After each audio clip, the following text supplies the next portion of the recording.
안녕하세요. 네, 이번 영상은 제가 처음으로 저의 이야기를 꺼내보는 그런 영상이 될 것 같습니다. 사실 이 영상을 찍기까지 정말 많은 고민을 했었는데요. 음, 지금 이 영상을 찍고 있는 시점이 25년이 얼마 남지 않은 시점이기도 하고 새해를 맞이하면서 제가 그동안 느꼈던 소중함과 감사함을 잊지 말자는 다짐이 될 것 같아서 한번 기록으로도 남겨보고 싶었습니다. 그리고 또 쉽게 묻지 못하는 부분들에 대해서 좀 공유를 해보고 싶었고 조금이나마 관련 있는 분들이라면 위로가 되실 수 있지 않을까 해서 좀 제가 영상을 많이 담지 못했지만 말로라도 담아보고 싶어서 이렇게 카메라를 켰습니다. 네, 여러분들은 25년을 어떻게 보내셨나요? 저는 사실 저에게 2025년은 혼란의 연도였던 것 같아요. 제가 처음 겪어보는 감정들과 처음 겪어보는 이런 집안의 가정사가 있다 보니까 아마 제 인생 그래프에 조금 강렬하게 기억에 남는 연도가 아닐까 싶습니다. 네, 그러면은 순차적으로 어떻게 흘러가고 어떤 감정을 느꼈는지 한번 얘기를 해보겠습니다.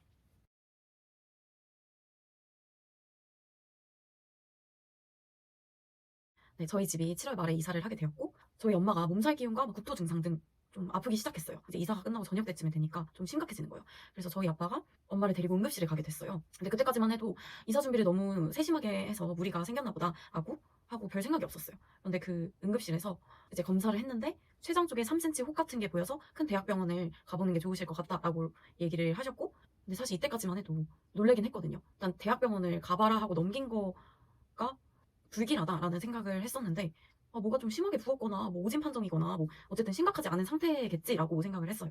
대학병원을 가고 나서 점점 조금씩 받아들이게 되었었죠.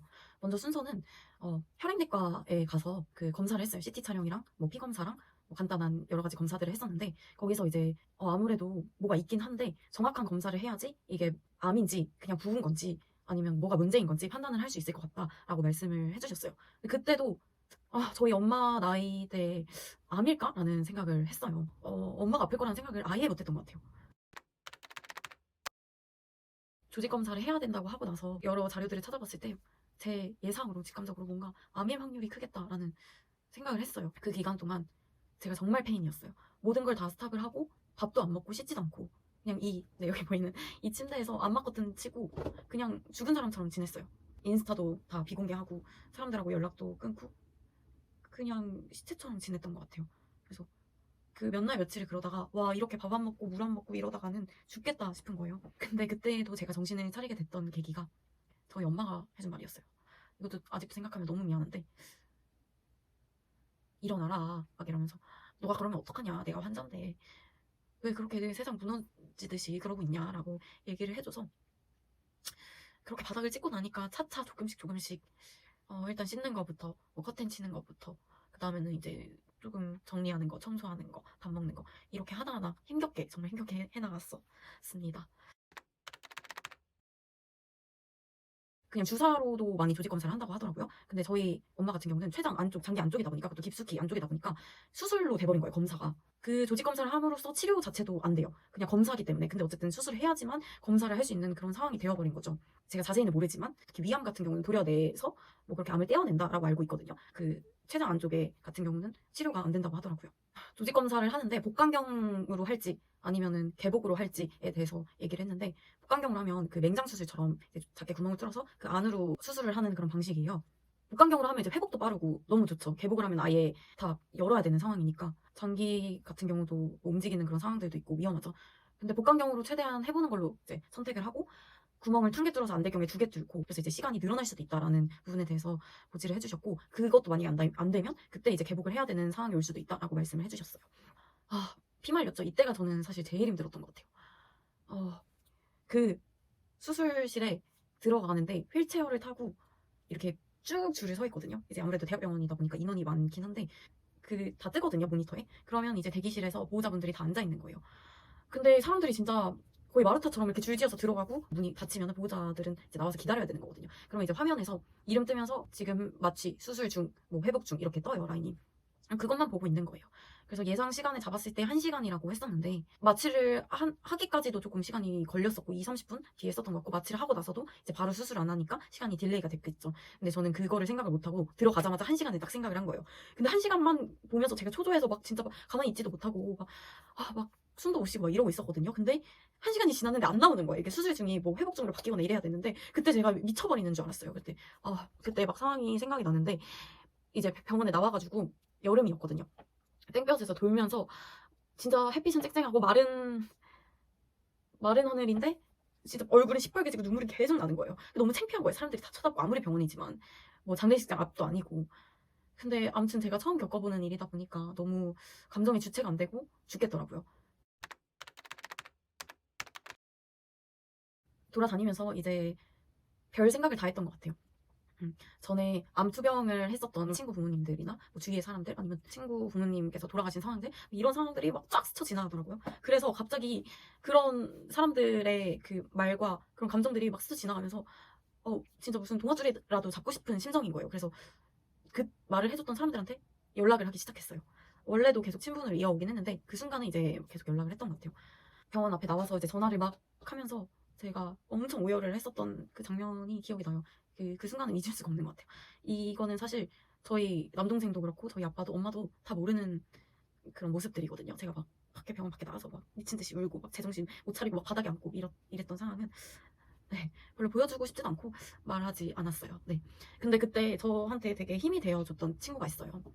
몇 년 전에 이제 뇌 쪽에 뇌종양이 생겨가지고 수술도 하고 투병 생활을 하면서 정말 힘든 생활을 했었던 친구인데 그 친구한테 제가 도움을 정말 많이 얻었어요. 그때 많이 느꼈던 게 이 각 분야별로 인생 선배가 있구나라는 거를 정말 크게 느꼈던 것 같아요. 그때 제가 가장 많이 도움을 받았던 게 실질적으로 제가 전화를 했던 말이 나 너무 많이 울어서 얼굴을 못 보겠다. 가족도 얼굴을 못 보겠고 나 이거 내가 탈수할 것 같고 나 지금 밥도 안 들어가고 잠도 안 오는 상황인데 사실 나 지금 쓰러지기 직전인데 이 눈물 멈추는 방법을 알고 싶다. 너무 힘들어 죽겠다라고 얘기를 했었는데 그 친구가 아직 암 판정 받은 것도 아니고 결과가 나와봐야 아는 거고 지금 당장 돌아가시는 것도 아니고 일단 긍정적으로 생각하고 기다려보자라고 얘기를 했어요. 근데 아무것도 안 들리더라고. 이미 제 생각에는 거의 돌아가시기 직전이었어요. 네, 그러면서 이제 조금 도움을 받고 싶었던 바로 코앞에 있는 문제는 나 눈물을 멈추게 하고 싶다였는데 좀 제가 정신을 바짝 차리게 된 말 중에 하나가 언니 근데 내가 환자여 봤잖아. 내가 투병 생활을 해봤잖아. 근데 우리 엄마가 정말 많이 힘들어하고 울고 그랬었는데 보호자가 환자 앞에서 울면 환자가 눈치 보게 된다. 너무 미안해하게 된다라고 말했을 때 제가 아차 싶은 거예요. 너무 내가 내 생각만 했었구나 라고 생각이 들어서 정신이 번쩍 들더라고요. 그래서 이 장례식장을 가서도 울지 말라라고 얘기를 하잖아요. 상주 앞에서. 그랑 똑같이 환자 앞에서도 울지 말아야겠다. 내가 이 악물고 참아야지. 내가 무너지면 안 되겠다. 나보다 힘든 사람은 환자인데 라는 생각을 하게 됐고 정말 큰 도움을 많이 받았던 것 같아요. 그러고 나서 보호자님 이렇게 불러요. 그러면은 제가 뛰어갔어요. 정신없이. 말을 바로 안 하시고 정적이신 거예요. 그다음에 지금 조직 검사 결과는 2주 뒤에 나오겠지만 지금 현재로서 유관상으로 봤었을 때 좀 좋지 않은 모양이니 아무래도 종양으로 생각을 하셔야 될 것 같다. 현재까지는 그렇습니다. 이렇게 말씀하시더라고요. 그때 사실 저희 아빠도 그렇게까지 생각을 못했던 것 같아요. 저는 막 그 전에 많이 울고 그랬었는데 뭐 저희 모르죠. 저희 아빠도 내색을 잘 안 해서. 근데 그때 그 얘기를 들었을 때 진짜 반응이 에? 이런 반응이었어요. 너무 놀랬었던 반응이었고 그러고 나서 이제 회복 시간이 한 30분 안으로 뭐 20분 30분 정도니까 그 안에 빨리 감정을 추스려야지 얼굴을 볼 수 있을 것 같은 거예요. 그래서 화장실 가서 막 진짜 제가 GPT도 찾아봤어요. 울지 않는 방법, 울음 멈추는 방법, 숫자를 세라, 다른 생각을 해라, 뭐 여러 가지 있어가지고 하나, 둘, 셋, 막 애국가 부르고 막 난리 아니었습니다. 그러고 나서 다시 저희 엄마 부르면서 보호자분 이렇게 해서 엄마가 누워서 비몽사몽 하고 있는 상태였어요. 그래서 계속 말을 했어요. 암이야, 뭐야, 조직 검사 했어, 막 이러면서 아파 이 말을 진짜 많이 했던 것 같아요. 위에까지 올라가서 회복 기간 또 입원을 해야 되거든요. 병원으로 올라가는데 계속 아파 막 이 얘기만 하니까 제가 해줄 수 있는 게 아무것도 없는 거예요. 너무 그 순간이 무기력하더라고요. 그러고 나서 암인 거를 알고 있잖아요. 저희 아빠도 그렇고 동생도 그렇고. 그리고 저희 아빠 얘기를 했던 게 의사 선생님이 확률적으로 그렇다라고 얘기를 하는 거면 거의 맞다. 그래서 저희는 이미 저희 가족들은 이미 알고 있고 조금 마음의 준비를 그래도 서서히 했지만 저희 엄마는 모르고 있는 상황이었어요. 근데 그때 알려드리기가 싫었어요. 엄마한테 알려주기가 싫었고 왜냐면 지금 아파 하면서 누워있는 상황인데 내가 암이다. 암 판정을 지금 난생 처음으로 받았다라는 거를 알게 되면 이 정신적으로도 얼마나 힘들까 라는 생각이 들어서 말을 하더라도 조금 몸이 회복이 되고 나서 말을 하고 싶어서 그 며칠 동안 엄청 숨겼었어요. 계속 물어보는데도 그 숨기는 게 정말 힘들더라고요. 왜냐면은 이게 뭔가 저는 엄마의 관계에 있어서 힘든 게 있으면 전부 다 말하는 스타일인데 이거 너무 말을 하고 싶은 거예요. 근데 이게 처음으로 음, 엄마에게 그런 감정적인 배려를 처음으로 했던 것 같아요.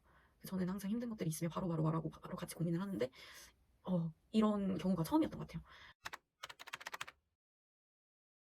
참 엄마가 비몽사몽하고 뭔가 애기가 되는 그런 모습들이 보이는 거예요. 아파 아파 막 이러고 말도 제대로 못하고 정신도 제대로 못 차리고.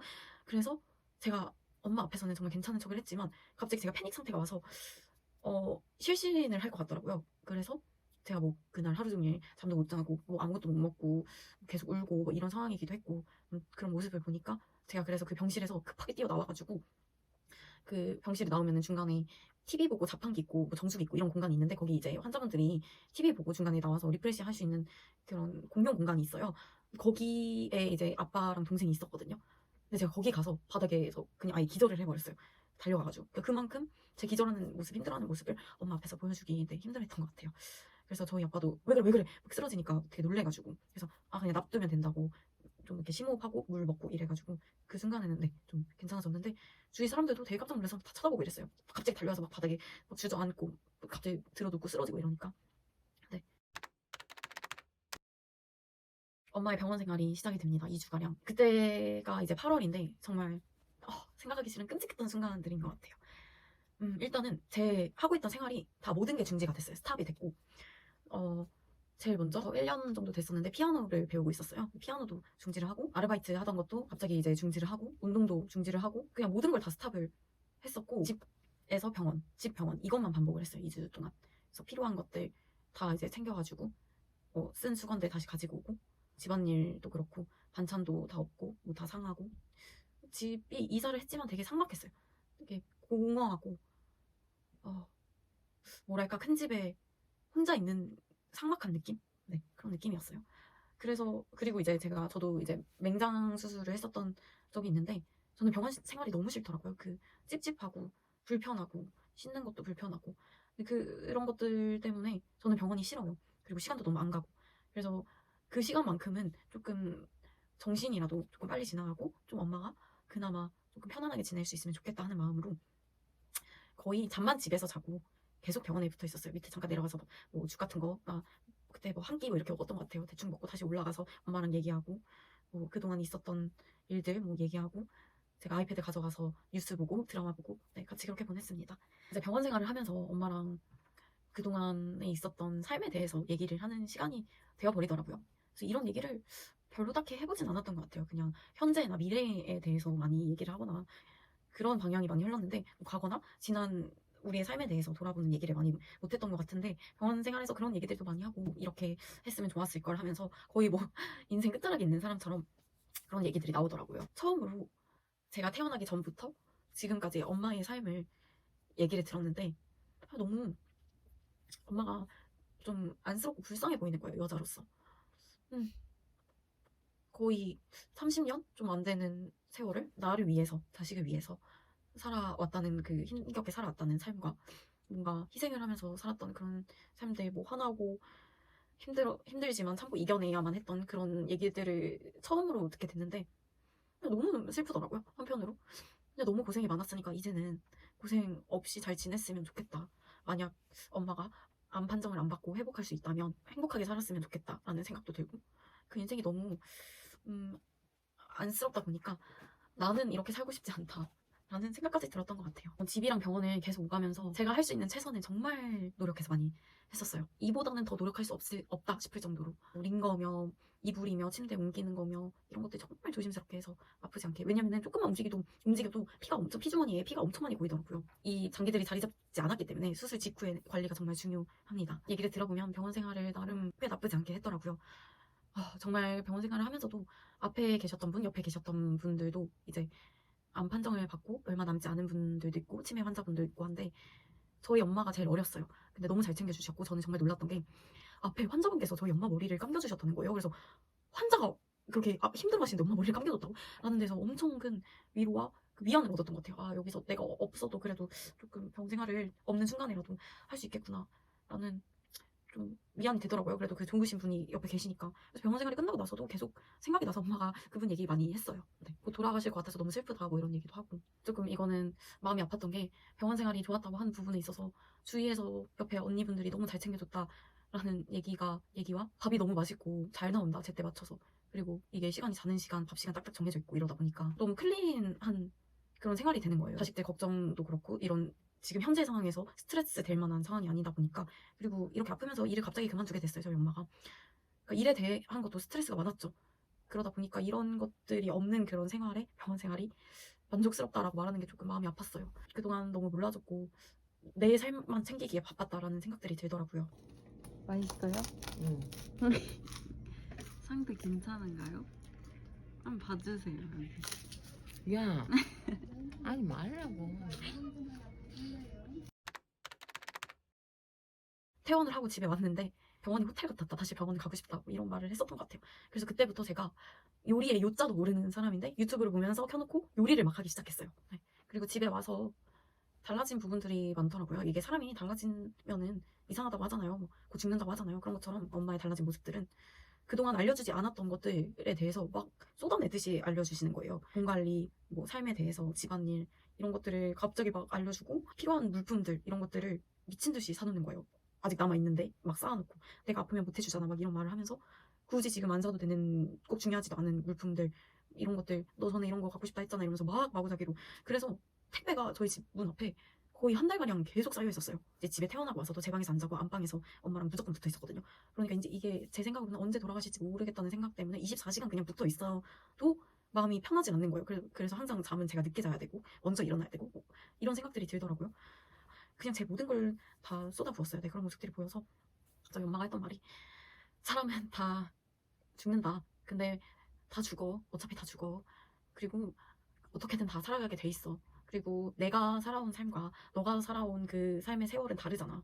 너는 지금 창창할 나이고 그런데 같이 이렇게 따라가려 하고 같이 여기 빠져있으면 어떡하냐. 너는 너 삶을 살아야 되는 거지 않냐. 엄마는 다 경험해보고 겪고 지금 이 나이까지 온 거니 다르다라고 얘기를 해주셨어요. 그게 또 미안하면서도 조금 제가 일어날 수 있는 그런 말들이 되더라고요. 참 아이러니하죠.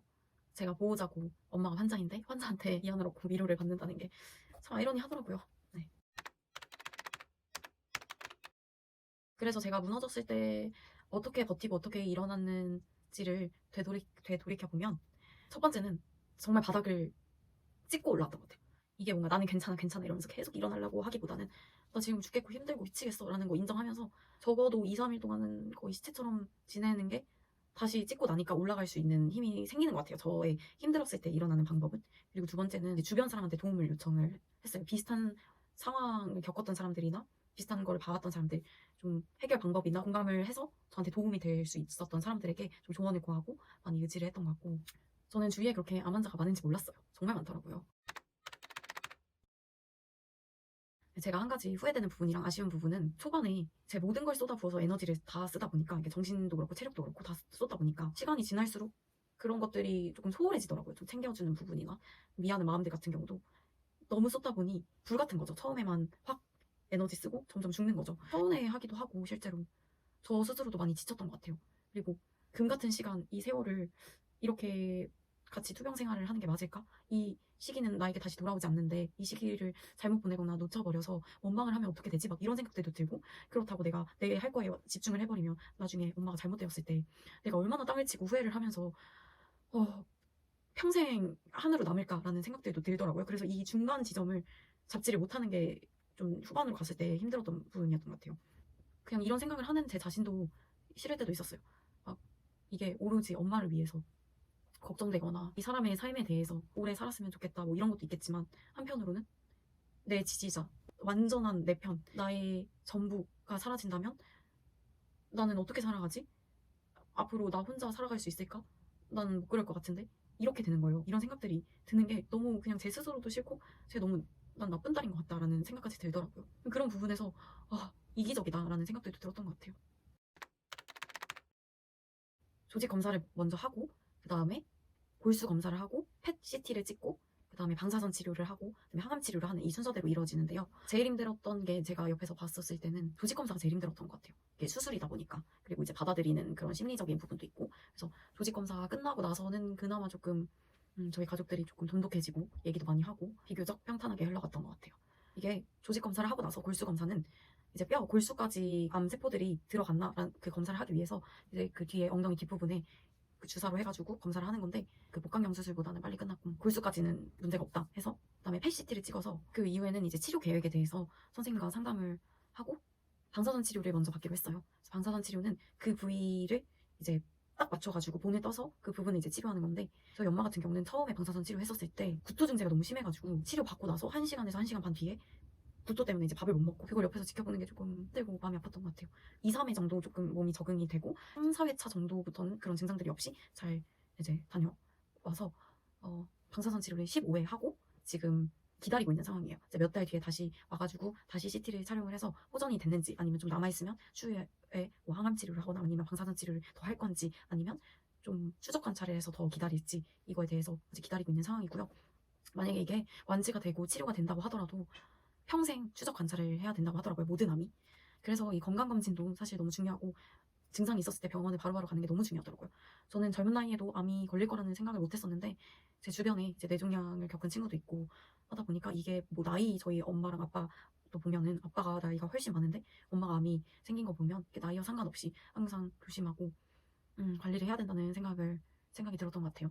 그리고 이 암이 생기는 원인이 여러 가지가 있어요. 뭐 과로도 있고 첫 번째로 제일 공통적으로 제일 퍼센트가 높은 게 스트레스가 원인이라고 하더라고요. 네, 그래서 스트레스 관리를 정말 잘해주는 게 중요한 것 같습니다. 진단명은 혈액암 중에 림프종을 이렇게 판정을 받았고요. 혈액암도 뭐 종류가 되게 많은데 많이 알고 있는 게 백혈병 뭐 이런 거 있죠. 근데 림프종도 정말 흔한 암이라고 하더라고요. 림프종 같은 경우는 호지킨 림프종이랑 비호지킨 림프종 이렇게 두 종류가 있고 저희 엄마 같은 경우는 비호지킨 림프종이에요. 그래서 비호지킨 림프종에서도 B세포와 T세포가 있는데 T세포 같은 경우는 그 치료약이 거의 없고 잘 안 낫는다고 하더라고요. 지금 2기 판정을 받고 방사선 치료 15번 치료를 끝나고 지금 쉬다가 병원에 다시 가서 검사를 하고 추적 관찰을 뭐 하거나 아니면 항암 치료를 하거나 뭐 이런 결과를 기다리고 있는 상황입니다. 가장 소중한 걸 잊고 살았다는 생각이 많이 들기도 하고 저희 집안 분위기도 많이 달라졌어요. 많이 돈독해지고 조금 깊은 대화도 많이 하게 되면서 가장 많이 달라졌던 점은 저희 엄마와 아빠의 관계가 정말 많이 돈독해지고 조심스러워지고 집안 자체가 많이 긍정적으로 많이 바뀌는 그런 것들이 좀 많이 달라진 것 같아요. 그리고 좀 제 생활도 많이 달라진 게 열심히 살아야겠다라는 생각도 다시 들고 소중한 사람들을 놓치지 말아야겠다라는 생각도 들고 제가 정말 힘들 때 사람이 갈리더라고요. 저를 위해서 계속 걱정해주고 도움을 줬던 사람들은 평생 잊지 못할 것 같아요. 네, 이번 계기로 인해서 그런 것들을 좀 많이 느껴보는 기간이었던 것 같아요. 사실 다시 돌아가고 싶진 않지만 끔찍했던 8월달이거든요. 근데 그런 기간들이 있었기에 이런 생각들과 이런 마음들이 다시 생기는 것 같고 앞으로 이런 일이 반복되지 않기를 기원하며 열심히 살아나가겠습니다. 근데 저는 이 영상을 찍기까지 고민을 많이 했지만 지금 상태가 많이 괜찮아져서 이런 얘기를 그래도 조금은 웃으면서 할 수 있는 정도가 돼서 이렇게 영상을 한번 찍어봤고요. 환자분들이나 아니면 보호자분들이 혹시 이 영상을 보시게 된다면 조금이나마 힘을 얻었으면 좋겠습니다. 긴 영상 시청해주셔서 정말 감사하고요. 제가 좀 진실성 있게 얘기를 하고 싶어서 정리하지 않고 막 말을 내뱉다 보니까 좀 매끄럽지 않게 얘기가 흘러나가고 조금 뒤죽박죽이지만 그래도 영상을 잘 봐주시길 부탁드릴게요. 네, 그러면 유익한 영상이 되셨길 바라며 다음 영상에도 유익한 영상 들고 오겠습니다. 네, 그럼 영상 시청해주셔서 감사합니다.